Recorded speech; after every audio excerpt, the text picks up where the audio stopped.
AFTRART came from one big question I had, and I've had for a while. What happens after art school? For me, that ended up being 5 months in Colorado, working at an art center, and I found that there was no single answer to my question, and many of the artists I met wondered the same thing. But I eventually had to move back. I needed to find a job because I had student loans coming up, bills to pay, and I needed to support myself. So I was back to square one. What happens after art school? Or rather, what happens after art? After opportunities seem to dry up.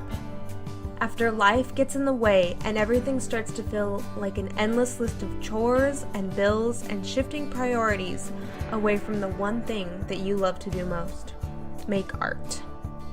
Or what if you don't know where to start? What happens if you're making amazing work but don't know what to do with it? So you just push it aside, you put it away, and the rest of us never get to see what beautiful, unique things you've brought into this world. AFTRART is an answer. I want to help other artists reach their creative goals, whatever they are. Through writing and video, this project will be accessible and comprehensible for anyone to learn from and contribute to. Dedicated to compiling updated, diverse information in a single place, this website will exist to help artists find the answers they're looking for. And here's how. Step 1. Providing practical resources. There are so many things that happen in the peripheral of art making that we don't frequently talk about, but desperately need to know. Subjects like these are important parts of being an artist.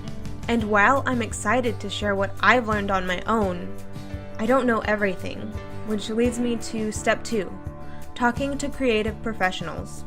There are so many experienced artists that can offer a lot of insight. While I love talking about art, sometimes I'm itching to know the person behind the work. How did they get where they are today? What are some professional successes or failures that they've been able to learn from? And lastly, step 3. Making art more relatable. I think that sometimes art is presented in a way that's unintentionally alienating. So my question is, how do we communicate our ideas better? Are there ways we can take our conversations around art and culture and make them more inclusive? Are there tools that we can use to connect all of us to art, and by extension, to each other? But to do all this, I need your help.